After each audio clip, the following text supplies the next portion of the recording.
नमस्कार दर्शकों, मैं कीर्ति स्वागत करती हूं आपका हमारे इस विशेष कार्यक्रम में। कहते हैं बच्चे देश का भविष्य हैं, उन्हें जिस सांचे में ढाला जाए वो उस सांचे में ढल जाते हैं।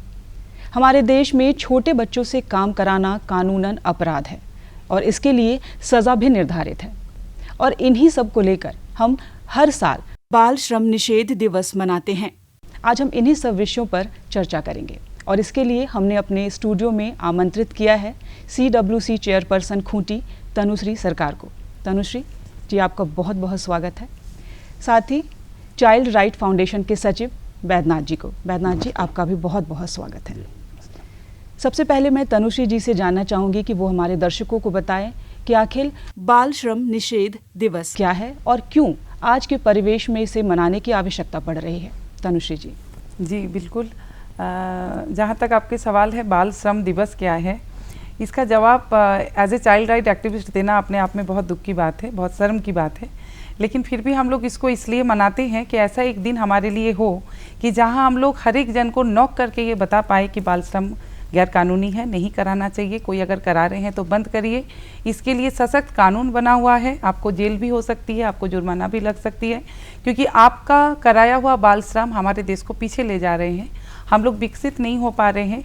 एक बच्चे के भविष्य मतलब सिर्फ उस बच्चे का भविष्य नहीं है, ये पूरा हमारा देश का भविष्य का सवाल है। और हम लोग आज के डेट में 2024 में बैठ के इसमें एकदम कॉम्प्रोमाइज़ नहीं करेंगे। हम लोग जैसे बैद्यनाथ जी आपके साथ बैठे हुए हैं, बैद्यनाथ जी, हम हमारे जैसे बहुत सारे चाइल्ड राइट एक्टिविस्ट हैं, हम लोग इसमें बहुत सशक्त और सशक्त प्रोटेस्ट करेंगे। इसलिए हम लोग बाल श्रम दिवस मनाते हैं कि आप लोग को फिर से जागरूक करें, आप लोग को बताएं कि आप लोग इस तरह का काम ना करें, ना हिस्सा बने। अगर आप लोग को दिख रहा है तो हम लोग को खबर करें कि हम लोग उसको रोक पाए और बच्चे का भविष्य को सुरक्षित एवं उज्जवल कर पाएँ। बिल्कुल। बैद्यनाथ जी, बाल श्रम कानून और अधिनियम क्या है? कि बाल श्रम कानून अधिनियम ये है कि बच्चों को उसका बचपन बचाने के लिए है। बाल श्रम निषेध दिवस हम लोग और बाल श्रम कानून यही है कि बच्चे का बचपन कैसे बचे।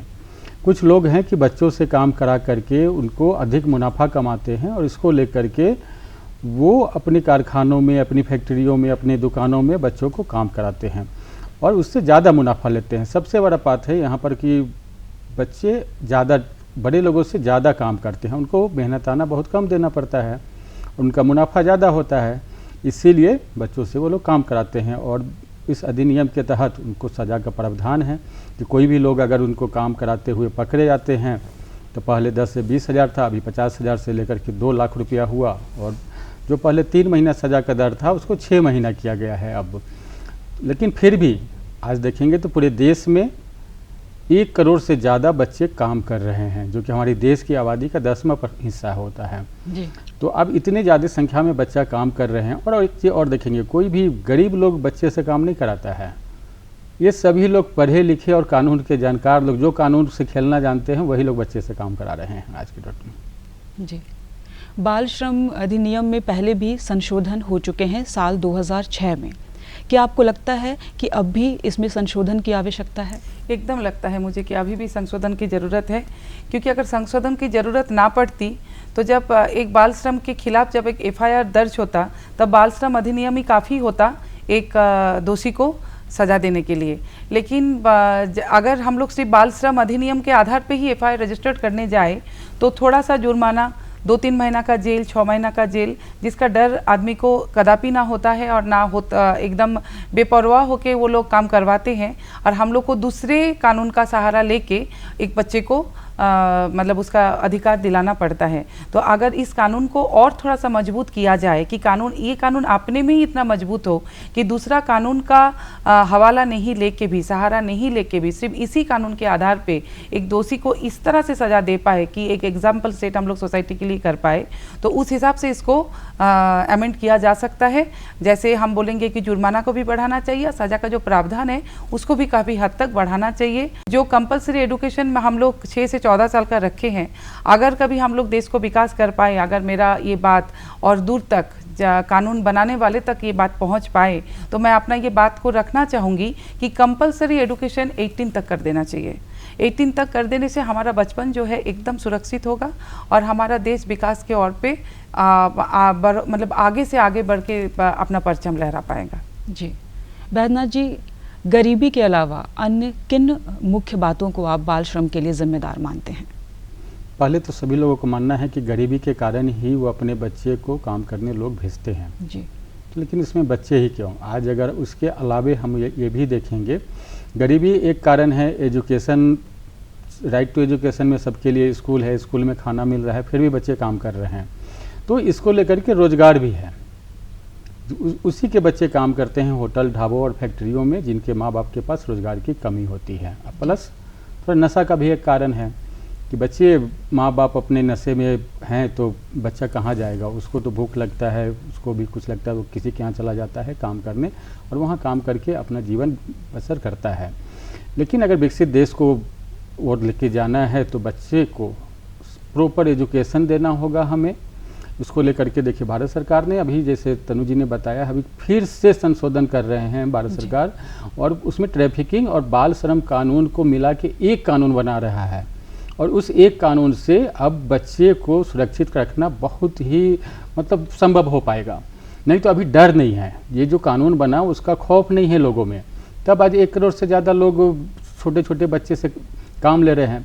दो चीज़ और देखिएगा, अगर 1 करोड़ बच्चे आज काम कर रहे हैं, ये सारा अगर बंद हो जाए तो 1 करोड़ लोगों को रोजगार भी मिलेगा। अगर बाल श्रम से हटता है तो इसमें सबसे बड़ा जो इस पूरे धंधे में जो लोग लिप्त है वो बड़े बड़े लोग हैं, जिनको कम पैसा देके अपना मुनाफा ज़्यादा चाहिए, ऐसे लोगों के कारण बाल श्रम बढ़ रहा है। जी। झारखंड में बाल श्रम की स्थिति को आप कैसे देखती हैं? झारखंड में बाल श्रम का जो भी मात्राएं हैं वो बहुत ज़्यादा है, और इसका सबसे बड़ी दुख की बात है, मैं एज ए CWC चेयरपर्सन और 2015 से मैं कम्प्लीटली जो बच्चों के फील्ड में काम कर रही हूँ, मैं जितना भी देखी हूँ कि सबसे दुख की बात है कि झारखंड का जो वातावरण है, झारखंड के जो महिलाएं हैं, बच्चे हैं, शारीरिक रूप से मुझे लगता है दूसरे स्टेट से महिला और बच्चे के अनुपात ये लोग बहुत ज़्यादा शक्तिशाली या परिश्रम करने में सक्षम होते हैं। इसलिए झारखंड के बच्चों को बहुत आसानी से और बहुत खुशी से चुना जाता है डोमेस्टिक वर्क के लिए, और प्लेसमेंट एजेंसी के द्वारा मार्फत एक गांव में या शहर में कोई जगह में कोई कॉर्नर में एक दलाल टाइप का जो आदमी होते हैं, जिसको हम लोग ब्रोकर बोलेंगे, जो लोग अपने आप को बहुत अच्छा एक नाम दे देते हैं, ऑफिशियल को इस नाम दे देते हैं कि जॉब दिलाने के लिए ले जाते हैं, वो लोग प्लेसमेंट एजेंसी तक बच्चे को पहुंचा के डोमेस्टिक वर्क के नाम पे वो लोग को दिल्ली, तेलंगाना, आसाम, पंजाब, हरियाणा जो डेस्टिनेशन होता है, झारखंड तो पॉकेट है, वहाँ पर ये लोग पहुँचाते हैं। लेकिन यहाँ पर बात रुकती नहीं है। बात अगर बाल श्रम में रुक जाती तो काम करना हम लोग के लिए थोड़ा सा आसान शायद होता, लेकिन बात यहाँ पर रुकती नहीं है। बात जब काफ़ी हद तक बढ़ जाती है तब समझ में आता है कि शुरू बाल श्रम से हुआ था, इसलिए हम लोग बाल श्रम को रोकना चाहते हैं, जिसको मैं विस्तारित रूप से ऐसे बताना चाहूँगी कि जब मुझे एक बच्ची रेस्क्यू करना पड़ता है तब मुझे पता चलता है कि बच्ची प्रेग्नेंट है, बच्ची के साथ सेक्सुअल असॉल्ट हुआ है, सेक्सुअली अब्यूज्ड हुआ है, घर के मालिक ने किया है, मालिक के बेटे ने किया है, पार्टी में दोस्त आया तो वो भी किए हैं, घर में जो भी आते जाते हैं उसके साथ अब्यूज्ड होते गया, मतलब पॉक्सो का केस रजिस्टर्ड हुआ और बच्चे हम लोग रेस्क्यू किए। 13 साल की 14 साल की बच्ची होती है, प्रेग्नेंट स्थिति में हमको मिली। काफ़ी भयावह और काफ़ी चिंताजनक स्थिति में हमको बच्चे मिलते हैं। किस परिस्थिति में हम लोग काम करते हैं वो तो हम ही लोग जानते हैं, लेकिन शुरुआत होता है बाल श्रम से। अगर शुरू में ही इस चीज़ को हम लोग रोक देंगे बाल श्रम को, तो काफ़ी सारे गैरकानूनी काम रुक सकता है और बच्चे का भविष्य को हम लोग बचा सकते हैं। कहीं हद तक तो ऐसा भी होता है कि बच्चे को हम लोग बचा नहीं पाते हैं। कभी कभी ऐसे भी होते हैं कि बच्चे हमको 8 महीना प्रेगनेंसी में बच्चे मिलते हैं, पहला मेंस्ट्रुएशन में ही बच्चे के साथ गलत हो गया, बच्चे को पता ही नहीं कि प्रेगनेंसी होता क्या, कैसे होता है और वो हुई है अभी कि नहीं। लेकिन जब हमको पता चलता है, टेस्ट कराते हैं, तब देखते हैं कि ऐसे परिस्थिति में है कि एबॉर्शन का बात नाम छेड़ सकते हैं, ना कोर्ट तक ले जा सकते हैं, क्योंकि तब बच्चा को जन्म देना मैंडेटरी हो जाता है दोनों के लिए। ऐसे भी परिस्थिति उत्पन्न होता है और ऐसे परिस्थिति में जब बच्चा जन्म ले लेता है तब और भयावह परिस्थिति हो जाता है दोनों बच्चे के लिए, जन्म लेने वाले बच्चा, जन्म ले चुके वाले बच्चा और जन्म देने वाली माँ। तो ऐसी परिस्थितियों को भी हम लोग बाल श्रम को रोक सकते हैं, क्योंकि बाल श्रम बस एक शुरुआत है। बाल श्रम एक शुरुआत है जिसका जो जर्नी है, जो चलता हुआ जो सफ़र है, वो बहुत दूर तक चलता है। तो एक बच्चे का जीवन को सुरक्षा देना और हमारे समाज को रक्षा करना, और ये जो दूषण है हाँ, ये जो बाल श्रम नाम का जो दूषण है, जो राक्षस है, इसको रोकना हम लोग को शुरू में ही ज़रूरत इसीलिए है क्योंकि एक बच्चे तरह तरह का क्राइम का शिकार होते हैं बाल श्रम के जरिए। बिल्कुल। बाल श्रम को रोकने के लिए बच्चों को आखिर क्या क्या सुविधाएं सरकार दे रही है, और अगर बच्चे बाल श्रम में लिप्त पाए जाते हैं तो उसके लिए कानून के अलावा और सरकार क्या कुछ प्रावधान कर रही है? देखिए, सभी जिलों में बच्चों को बाल श्रम से रोकने के लिए एक टास्क फोर्स का गठन है जो कि डीसी के अंदर है। उनका काम है, अगर उनको जानकारी मिलता है कि कहीं पर बाल श्रम हो रहा है तो उनको जाके रेस्क्यू करना और उसके परिवार का पूरा पुनर्वास का सिस्टम है उसको पूरी तरह से पुनर्वासित करना है। आप देखेंगे एक बच्चा अगर बाल श्रम में चला जाता है तो उसका फिर कितना पीढ़ी उसके दर से झेलते रहता है, और वही बच्चा पढ़ के अच्छा आदमी बन जाएगा तो पूरा परिवार की स्थिति सही होगी। तो इसलिए बाल श्रम को रोकना बहुत ही ज़रूरी है, और इसको लेकर के आप लगातार देखेंगे ज़िले में एक कमेटी बनती है, एनजीओ काम कर रहे हैं, सरकार काम कर रही है उसको रोकने के लिए। स्कूल में राइट टू एजुकेशन का सुविधा है, अभी तो देखेंगे स्कूल में खाना भी मिल रहा है, बुक मिल रहा है, साइकिलें मिल रही है, लेकिन फिर भी बच्चे काम कर रहे हैं। सरकार की सारी सुविधाएं हैं लेकिन फिर भी बच्चे काम कर रहे हैं। तो इसको लेकर के एक जो नई कानून आएगी या इस पर एक हमें सामाजिक वातावरण भी बनाना होगा। हम अपने बच्चे के साथ बहुत प्यार करते हैं, दूसरे के बच्चे के साथ किस तरह का घिनौना काम करते हैं आप रोज़ समाचार पत्रों में देख रहे हैं यहाँ पे।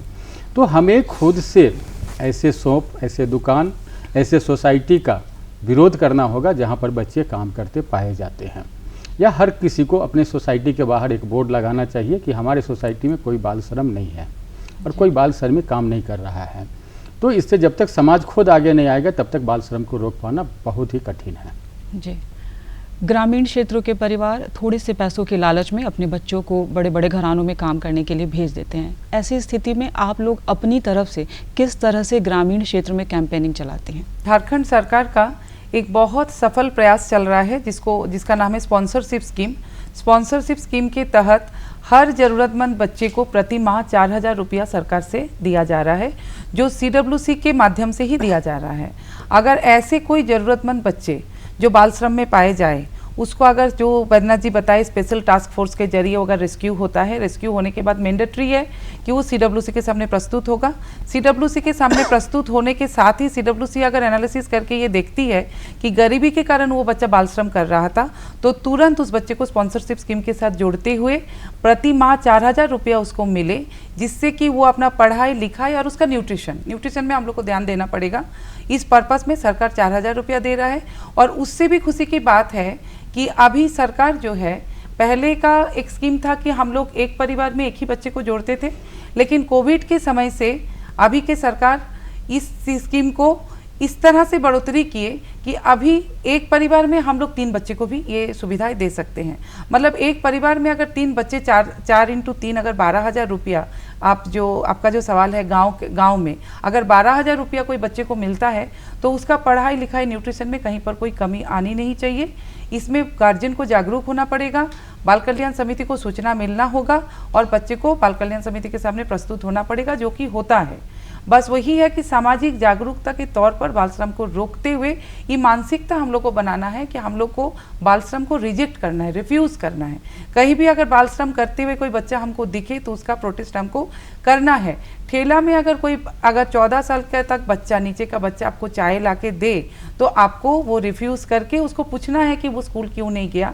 इवन मालिक से भी पूछना है कि वो वहाँ पर क्या कर रहा है, उसके साथ उसका रिश्ता क्या है। रिश्ता अगर घरेलू भी है, अगर हम लोग child labour act, prohibition act 1986 के तहत डेफिनेशन में जाए कि मैटरनल पैटर्नल साइड से कौन कौन रिश्ता तक बच्चा काम कर सकता है अपने परिवार में, तो भी हम लोग को देखना चाहिए और ये ध्यान में रखना चाहिए कि इंडियन कॉन्स्टिट्यूशन 21A के तहत कंपलसरी जो एडुकेशन है, मैंडेटरी एडुकेशन के तहत बच्चे स्कूल टाइम में कहीं पर भी काम करते हुए नज़र नहीं आना चाहिए। तो इस तरह से सरकार का एक बहुत सफल प्रयास चल रहा है। हम तो ये सभी को बोलेंगे कि ऐसे कोई भी बच्चा अगर आपको दिख रहा है तो कंसर्निंग CWC में बच्चे को प्रोड्यूस कराइए, बच्चे को स्पॉन्सरशिप स्कीम के साथ जोड़ने के लिए आवेदन दीजिए और बच्चे को स्पॉन्सरशिप स्कीम के साथ जोड़ते हुए बच्चे को समाज के मूल धारा में वापस लेके आइए। जी बिल्कुल। जिन बच्चों को आप लोग रेस्क्यू करते हैं उसके बाद उनका भविष्य क्या होगा, इसके लिए क्या कुछ प्रावधान आप लोगों की तरफ से किए जाते हैं या फिर सरकार की तरफ से भी किन किन तरह के प्रावधान हैं? जो भी बच्चा रेस्क्यू होता है उसके बाद हमारा काम होता है CWC के सामने प्रस्तुत करना और पूरा उसका परिवार का SIR बनता है, उसका परिवार की स्थिति क्या है और उसको विभिन्न योजनाओं से आप यहाँ देखिएगा सरकार ने अच्छा काम किया, जैसे अबुआ आवास योजना से उसको जोड़ना है, मुख्यमंत्री विशेष स्कूल खोला गया है, ट्रैफिकिंग और चाइल्ड लेबर के बच्चों के लिए 2 विशेष स्कूल है झारखंड सरकार के पास, जिसमें पूरा रेसिडेंशियल स्कूल है और आज अधिकांश लड़कियाँ और लड़के ऐसे स्कूल में पढ़ रहे हैं जिनको कि बाल श्रम से और ट्रैफिकिंग से मुक्त कराया गया है। ये चीज़ है, प्लस उनके परिवार को सरकार की तरफ से है कि उसको पेंशन देना है, उनको मुआवजा देना है, ये सारी चीज़ें हैं सरकार की तरफ से। लेकिन हम लोग देख रहे हैं कि चाइल्ड लेबर फिर भी जितनी तेज़ी से देश विकसित कर रहा है उतनी तेज़ी से चाइल्ड लेबर भी बढ़ते ही जा रहा है, रुक नहीं पा रहा है। इसके लेकर के पूरे समाज को लेकर के काम करने की ज़रूरत है और ये जो टास्क फोर्स है, स्पेशल टास्क फोर्स जो लेबर डिपार्टमेंट का हर जिला में है, उनको हर दिन एक रूटीन वे में हर जगह उनको छापा मारने की आवश्यकता है, उससे ज़्यादा बाल श्रम को रोक पाएंगे। जो भी बच्चे बाल श्रम के बाद रेस्क्यू किए जाते हैं उसके बाद वो एक ट्रॉमा में रहते हैं, उनकी मानसिक स्थिति को आप लोग किस तरह से स्टेबल करती हैं? बिल्कुल, हमारे पास काउंसलर का व्यवस्था रहता है। हम लोग का जो प्रोफेशनल काउंसलर रहते हैं उनसे उनका काउंसलिंग होता है। पहला प्राथमिक रूप से बातचीत हम लोग करते हैं। प्राइमा फेसाई बातचीत के बाद अगर हम लोग को लगती है कि नहीं इसको विशेष ध्यान देने का ज़रूरत है तो हमारे काउंसलर का बात करने के बाद भी रिम्पास या CIP के साथ हम लोग संबंध बना के वहाँ से विशेष व्यवस्था करके काउंसलर भी आते हैं और काउंसलिंग होती भी है। क्योंकि ये एकदम जाहिर सी बात है, ये एकदम बहुत अच्छा सवाल है आपका कि बच्चे जो लोग काम करते हैं और काम करते करते जो सुविधाएं उनको मिल जाती है, क्योंकि मैक्सिमम बच्चे पढ़ाई से भागते हैं। ये सिर्फ बाल श्रम वाले बच्चे नहीं, ये जो बच्चे को बाल श्रम करना नहीं पड़ता है, जिनके घर में सारा सुख सुविधाएं हैं, वो भी बच्चे के साथ कठिनाई यही है कि ये एकदम नॉर्मल सी बात है। हर घर का समस्या है कि मेरे बच्चे पढ़ने नहीं खोजते हैं। तो अगर इस तरह के बच्चे को भी अगर बिना पढ़ाई का काम करने के साथ साथ अगर मनोरंजन के लिए ऐसा कोई चीज़ दिया जाता है जो उसके एज से ज़्यादा है और उसको वो अच्छा लगने लगता है, तो समाज की मूलधारा में वापस लाने में थोड़ा कठिनाई तो होती है। लेकिन काउंसलिंग का भरपूर व्यवस्था है, काउंसलिंग होती है और बच्चे समाज के मूलधारा में आते भी हैं, जुड़ते भी हैं। जैसे कि बदनाथ जी बताएं, वैसे कस्तूरबा गांधी विद्यालय है हमारे पास, नेताजी सुभाष चंद्र विद्यालय का व्यवस्था है, सामर्थ विद्यालय है, लड़कों के लिए जो आवासीय विद्यालय है, लड़की के लिए कस्तूरबा गांधी विद्यालय है। तो ऐसे विद्यालय जहाँ पर एक पैसा का भी खर्चा नहीं है, रहना खाना के साथ उत्तम व्यवस्था के साथ बच्चा पढ़ सकता है।